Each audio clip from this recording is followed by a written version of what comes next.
अस्सलाम वालेकुम। मैं हूं राजा कामरान, आपके अपने चैनल आस्क आरके के साथ। आज की वीडियो में आपके दो सवालों के जवाब लेके आया हूं। एक सवाल तो ये पूछा जा रहा है कि जो सोशल मीडिया पर खबर चल रही है कि स्पेन ने 1 साल के लिए वर्क वीज़ा खोल दिया है। आप जाके स्पेन में रह भी सकते हैं और काम कर भी सकते हैं। तो पहले ये बात करेंगे कि ये किस वीज़ा की बात हो रही है। चूँकि पाकिस्तानी बहुत से लोगों ने पूछा, तो क्या पाकिस्तानियों के लिए ये वीज़ा खोला गया है? अगर है तो इसकी रिक्वायरमेंट क्या है? उसके बाद इसका प्रोसेसिंग टाइम क्या है, यहाँ से भी और पाकिस्तान से भी। और दूसरा सवाल वही जो आमतौर पे पूछा जाता है, मैं कई दफ़ा इसका जवाब तो दे चुका हूँ, लेकिन फिर जिन्होंने पूछा उनकी तसल्ली के लिए दोबारा जवाब देता हूँ कि पाकिस्तान से स्पेनिश पासपोर्ट होल्डर की फैमिली का जो रीयूनिफिकेशन वीज़ा है वो कितना टाइम ले रहा है, और क्यों ज़्यादा उसमें देर लग रही है। तो शुरू करते हैं आज की वीडियो। शुरू करने से पहले कहूँगा कि अगर वीडियो पसंद आए तो इसको लाइक करें, दोस्तों के साथ शेयर करें ताकि किसी और को भी इसका फ़ायदा हो। चैनल को सब्सक्राइब करें ताकि इसकी रीच ज़्यादा हो। तो पहला सवाल ये है कि वो कौन सा वीज़ा है जो 1 साल के लिए। जी हाँ, बिल्कुल। स्पेन में तो ऐसे वीज़े हैं जो आपको काम करने के लिए और रहने की इजाज़त दे सकते हैं, लेकिन इसके लिए ज़रूरी है कि आप नॉन ईयू सिटीज़न हो, यानी किसी यूरोपियन सिटीज़न को वो वीज़े नहीं मिल सकते। वो 2 किस्म के वीज़े हैं। अब तो ये बात है कि यूके भी नॉन यूरोपियन हो गया, तो यूके सिटीजन्स भी ये वीज़ा ले सकते हैं। क्योंकि ये भी सवाल में से कई दफ़ा पूछा गया है कि जी मैं यूके सिटीज़न हूँ और मैं स्पेन में जाकर सेटल होना चाहता हूँ, तो मैं कैसे होऊंगा। तो ये उनके लिए भी इस में उनके सवाल का जवाब भी मौजूद है। सबसे पहला जो वीज़ा होता है वो होता है डिजिटल नोमैड वीज़ा। यानी वो लोग जो वर्क फ्रॉम होम है, किसी कंपनी के लिए भी काम करते हैं और कंपनी को कोई एतराज़ नहीं, को कहीं पे जाके काम करें, वो लोग वीज़ा लेके आ सकते हैं। लेकिन उनकी मिनिमम जो तनख्वाह, उनकी वेजेस या अर्निंग है, वो स्पेन की मिनिमम वेजेस से 200% यानी डबल होनी चाहिए। और स्पेन की मिनिमम जो तनख्वाह है वो 1400 है। इसका मतलब वो बंदा जो 2800 यूरो कमाता है, वर्क फ्रॉम होम है, उसकी कंपनी को कोई प्रॉब्लम नहीं है, वो वहाँ पे जाके सेटल हो सकता है। अगर इस पे वैसे तो एक वीडियो मौजूद है, अगर किसी को ज़रूरत होगी और पूछेंगे तो इसके ऊपर मैं एक अलग से वीडियो बना दूंगा कि 2026 में डिजिटल नोमैड वीज़ा में क्या चेंजेस आई हैं, ये क्या अपडेट्स हैं इसके लिए।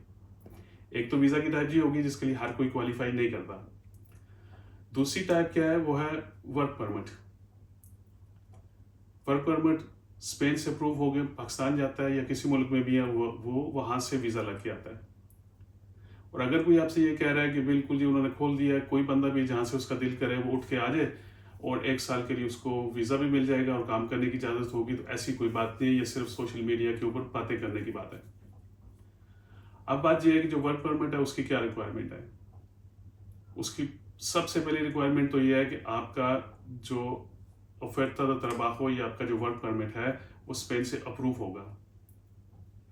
इसमें कितना टाइम लगता है? सरकारी तौर पे इस पर 3 महीने का टाइम है, लेकिन कुछ केसेस में इससे ज़्यादा भी लग जाता है। इसलिए ज़्यादा लग जाता है कि जो कंपनी अप्रूव करवा रही है उसके फाइनेंशियल हालात, उसके माली हालात जो होते हैं वो इतने ठीक नहीं होते, उसका काम इतना ठीक नहीं होता कि वो कहीं बाहर से मंगाए।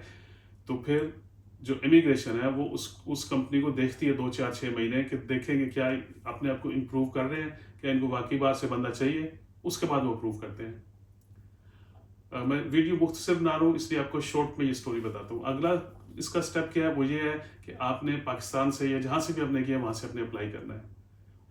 उसके लिए आपको क्या चाहिए? सबसे पहले तो ये जो यहाँ से आपका वीज़ा अप्रूव हो गया है ये चाहिए। उसके बाद उसका जो वर्क कॉन्ट्रैक्ट है, जो मुआहदा आपके और आपके एम्प्लॉयर के दरमियान है, वो चाहिए। आपने भी साइन करना है और उसने भी साइन करना है, वो एम्बेसी को चाहिए। ये 2 बेसिक चीज़ें, यानी कंत्रातो de trabajo और आपका वो जो अप्रूवल लेटर है। फिर आपका वैलिड पासपोर्ट चाहिए, पुलिस करैक्टर सर्टिफिकेट चाहिए, मेडिकल सर्टिफिकेट चाहिए और आपकी बेसिक चीज़ें और जो है वो भी चाहिए साथ। और बेसिक में जब मैं कहूँगा तो उसका मतलब अगर आप एक साथ स्टेटमेंट लगा दें तो ये बताए कि आप जब जा रहे हैं तो वहाँ पे एकदम तनख्वाह पे नहीं, बल्कि आप अपना कुछ खर्चा कुछ महीनों के साथ लेके जा रहे हैं, तो ये आपका वीज़ा लगने में ज़्यादा हेल्पफुल हो जाएगा। सब चीज़ें इकट्ठी होगी। अब आपने क्या करना है, जो एप्लीकेशन वीज़ा एप्लीकेशन फॉर्म है वो फिल करना है और कोशिश करनी है कि जब ये यहाँ से जाए तो पहले 1 महीने के अंदर अंदर अपॉइंटमेंट लेके इसको जमा कर देना है। और मैं जानता हूँ कि ये बहुत मुश्किल काम है, वहाँ पे लोग पैसे लेके अपॉइंटमेंट्स दे रहे हैं, लेकिन आपने कोशिश करनी है कि जमा हो जाए। लेकिन ना हो तो कोई परेशानी की बात नहीं, ये 1 साल के अंदर अंदर आप इसको जमा करा सकते हैं। क्यों कि एम्बेसी को पता है कि बहुत मुश्किल से अपॉइंटमेंट मिल रही है। अब अगली बात कि इसमें टाइम कितना लगता है। ऑफिशियली यानी गवर्नमेंट के मुताबिक इसको 3 महीने से ज़्यादा नहीं लगने चाहिए, लेकिन हम जानते हैं कि वहाँ पे बहुत ज़्यादा टाइम लगता है। ऐसे भी लोग हैं जो मुझे बता रहे हैं कि 13, 14, 15 महीने हो गए हैं, वो मेरा फिर तो आया हुआ था, अभी तक उसमें कुछ भी नहीं हुआ। जी हाँ, ऐसे बिल्कुल होता है। तो ज़्यादातर वजूहत जो मैंने आपको बताई है वो ये है कि आपके डॉक्यूमेंट्स पूरे नहीं होते। अगर डॉक्यूमेंट पूरे हैं तो फिर जिसने आपको वर्क कॉन्ट्रैक्ट दिया था, जिसकी वजह से आपका वर्क परमिट इशू हुआ था, वो कंपनी इतनी सॉलिड नहीं है कि किसी को बाहर से बुला सके। तो वो उसको देखते रहते हैं, शायद 7-8 महीने में या साल के एंड पे 1 साल का पूरा ये टैक्स दे दे। उसके बाद देखते हैं कि ये क्या इसकी इनकम थी, क्या ये बाहर से बंदा बुला सकता है या नहीं बुला सकता। इन सब चीज़ों को देखने की वजह से ये डिले हो जाता है। लेकिन सरकारी तौर पे स्पेन में अप्रूव होने में सिर्फ 1 महीना लगना चाहिए, जो अमूमन हो भी जाता है। 1 से 2 महीने में हो जाता है। पाकिस्तान में 3 महीने होने चाहिए, लेकिन पाकिस्तान में बहुत लकी बंदे हैं जिनका 3 महीने में लगे। जो स्पेशलिस्ट बंदे हैं उनका 1 महीने के अंदर लग जाता है। ऐसे कोई खास काम करने वाला बंदा जो यहाँ पे नहीं मिलता, कोई डॉक्टर है, कोई इंजीनियर है, इस किस्म के लोग, उनका 1 महीने के अंदर लग जाता है। तो ये तो बात होगी कि क्या 1 साल का स्पेन आपको वीज़ा दे रहा है या नहीं दे रहा। अगला सवाल ये था कि कितनी देर लग रही है वीज़ा लगने में, फैमिली रीयूनिफिकेशन वाला। तो भाइयों और बहनों और बच्चों, ये बात समझ जाओ, स्पेन एम्बेसी किसी तरीके से काम नहीं करती। पिछले साल जब वो नया कानून आया था, इन्होंने मेरे खुद ऐसे केसेस जो हमने तैयार करके दिए थे, वो 2-2, 3-3 दिन में भी लोगों को वीज़े लगे हैं। अब ऐसे केसेस जो हमने तैयार किए हैं, वहाँ पे 5-5, 6-6 महीने हो गए, अभी तक जवाब नहीं आ रहा। लेकिन अमूमन 6-7 महीने के अंदर जवाब आ रहा है। तो सबकी कुछ अपनी किस्मत भी होती है। सबसे यही कहूँगा कि सब्र के साथ इंतज़ार करें, अपने लिए भी दुआ करें और बाकियों के लिए भी करें। एम्बेसी को याद कराते रहें। ईमेल ज़्यादा नहीं भेजनी। 1 से ज़्यादा आप ईमेल भेजेंगे, जैसे हर रोज़ ईमेल भेज रहे हैं, तो आप स्पैम में चले जाते हैं, आपकी ईमेल कोई नहीं पढ़ेगा। तो 10, 15, 20 दिन बाद एक ईमेल भेज दें। फ़ोन करते रहें, फ़ोन बेशक रोज़ाना करते रहें, लेकिन फ़ोन करने का टाइम है पाकिस्तान के 9 बजे से सुबह 12 बजे के दरमियान। इसके बाद आपका कोई फ़ोन नहीं उठाएगा, बेल बजती रहेगी, कोई नहीं उठाएगा। दिन को भी आप फ़ोन करेंगे, बेल बजती है, तो इसका मतलब बिजी है, वो किसी और को आंसर कर रहे हैं। बार बार कोशिश करते रहे, आपका नंबर थ्रू हो जाएगा और आपको बताया भी जाएगा कि क्या हो रहा है आपकी फाइल पे। उम्मीद है कि मैंने दोनों सवालों के जवाब दे दिए हैं। इससे रिलेटेड कोई और सवाल हो तो जरूर पूछेगा।